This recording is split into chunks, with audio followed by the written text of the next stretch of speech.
Hello, and welcome to the Kathleen Spracklin podcast. I am a woman on a mission to gather a cadre of writers, thinkers, and teachers who are transforming the world one character at a time. And it all starts with one thing, a deep understanding of human motivation, why people do what they do. But right now, I'm teaching Zettelkasten, and we're on a very fun series, How to Read a Book by Mortimer Adler. If you're following along on the book, we're in chapter 5 still, and now we're in the section, How to Make the Book Your Own. You'll want to be getting this book if you don't already have it in your library.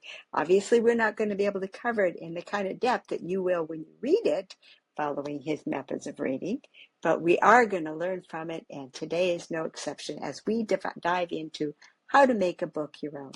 Now, this section is about hints that operate in general. So we're going to keep these in mind as we do our analytical reading, but the notes today are from Adler's book itself. So join me over in the down-facing camera, and we'll go through the Mortimer Adler suggestion for how to read a book and how we can take that one level up by doing it into a Zettelkasten, doing it into bib cards and main cards, where we have much better control over things and much more interactive possibilities. There's no way that any number of notes that you put in this book and then you put this book on the shelf, that book is not going to talk to the next book you read. So that is really why a Zettelkasten is so valuable. So let's go look at Mortimer Adler's directions for how to make a book your own, and we'll adapt them, perfect them even, for how to do this with a Zettelkasten. See you over there. Okay, we're continuing to work in Adler's chapter 5, and we're in the section right now, How to Make a Book of Your Own. If you're following along, we're on the middle of page 48, and we're talking about how, besides asking the questions that we covered last time, we're going into the question of what do you do physically to a book to make it your own. So we're going to go over the steps. That Adler suggests. The first thing that he suggests is that if you're reading to answer questions, that's a whole lot easier to do with a pencil in your hands. And he says unless you do that, you are not likely to do the most efficient kind of reading.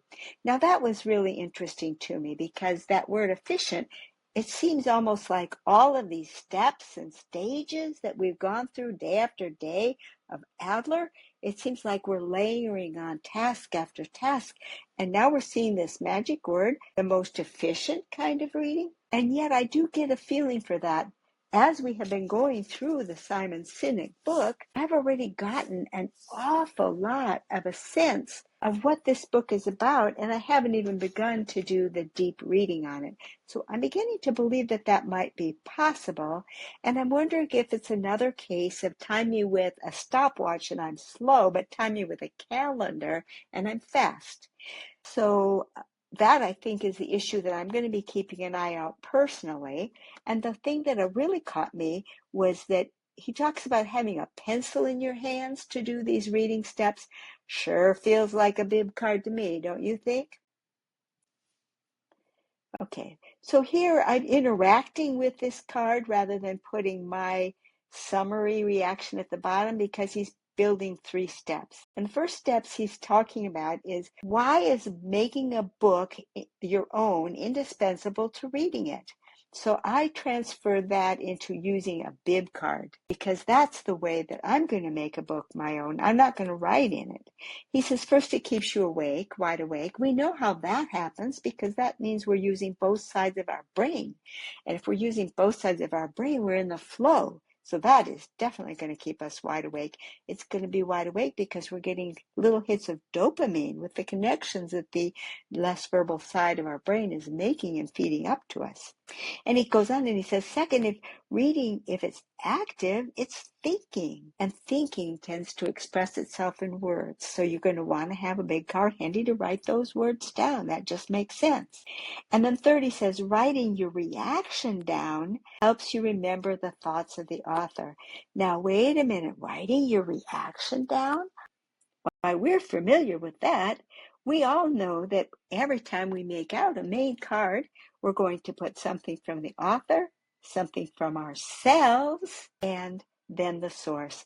and the tagline. And that something of ourselves is our reaction. And then for remembering purposes, we're making that tagline that also serves as a memory prompt phrase. So we are really doing this step number 3 very intentionally as we read using a bib card and we make them into main cards. Adler goes on to say that reading a book should be a conversation between you and the author. Now, where have we heard this? Doesn't this just scream Zettelkasten? Remember when we were talking about walking into a giant room with conversations going on all around? And thank goodness there was a notification board where you could go and see what each of the conversations were about. And we said that notification board was your index. And the conversations were all the interactions of the cards in the main box. Guess what? That is exactly what we have happening in a Zettelkasten, that conversation. And syntopical reading really continues and widens that conversation as we bring in additional sources besides the first one. I struggled a little bit in coming up with my memory prompt phrase, and I ended up coming down here and trying again. And I could not decide between you, the book, past knowledge in a multi-way conversation, or you, the author, past knowledge in a multi-way conversation. So what I'm going to do with it, when I put this in the index, I'll index under book, author, knowledge, and conversation. When I index the author one, I'll write you, the author, past knowledge in a multi-way conversation. When I index under B for book, I'll write you, the book, past knowledge in a multi-way conversation. I do this from time to time when I feel that there are terms that I might be equally likely to look it up under different terms. I simply make an additional index entry for it. Now, the next group comes from pages 49 to 50 in chapter 5 of Adler, and where he's talking about how to make a book your own. That's the section we're working on. And he's going to give a whole list, 7 different things that you should do to make a book your own. And I'm going through and translating these into what does that mean in a Zettelkasten between bib cards and main cards. Well, he talks about underlining a quote or in the book. Well, we can copy that quote over into the Zettelkasten, which I do in blue ink, which is why I wrote that word in blue, or we can put in a summary of the author's point on our bib card. That is the closest analog to underline is when we make a bib note. Then he talks about putting marks on the margin when a passage is too long to underline. Well, that could be an XREF, an external reference, but I don't use them too much because I have this feeling that if you can't summarize it into your own words and it's too long to dive into it and break it up into smaller pieces, then what good is it going to be to you really anyway? Perhaps what you really need to do is either say, well, it's too big a chunk. If it's important enough, you better break it down.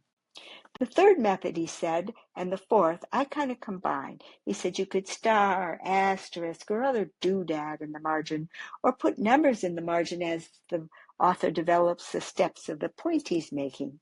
Well, these are just bib notes, very, very directly. He also talks about putting the numbers of other pages in the margins where it's a citation, where one part refers to another part of the same book. Boy, oh boy, does the bib cards shine here. As we make main cards from our bib notes, they can end up either close to each other, being that link, or they can link to each other if they end up further apart in our Zettelkasten. He also talks about writing in the margin, and what he's recommending you write in the margin is your reflection on what the author said. Well, that's the very thing that we're going to go ahead and put into our main card, our reflection. Now, if you'd like to, since it's your book and if you're not squeamish about writing in your book, you could actually list the bib card number where your thought was located. So you can see a larger reference, and then from the bib card, you can also see where it went into your Zettelkasten in the main box. Finally, he suggests using the front end papers and the back end papers for your own personal notes. He suggests that you use the back end papers of the book for your own personal index, and that's okay. You can do that. Or on the fronts of your bib cards, you can actually put some of the key terms there. Scott recommends having a separate bib box. I haven't done that yet, but you might want to even try that. But I like just using the front side of a bib card, since usually when I'm creating a bib card, I'm turning it in a portrait direction so that the front side is not much used. So I will put a summary of what I put on the back of the bib card onto the front. And that would be a good spot to put the key terms. But it does make some sense to put an index of your own in the back of the book. And he says in the front end papers, it's a good idea to outline the book. Now here I would suggest putting that outline onto your bib cards. That could be the very spot where you began. And in fact, that's where we began with the Simon Sinek book. We began with our table of contents and we put our outline right on the very first bib card. And I think that's a better spot for it than in the book. Well, what did you think of those suggestions from Mortimer Adler? He says that we should always have a pen in our hand if we're reading, if we want to read efficiently. Well, what a better thing to have underneath that pen than a bib card. We write things down and take the pertinent things, the best stuff, off into the main cards in your Zettelkasten.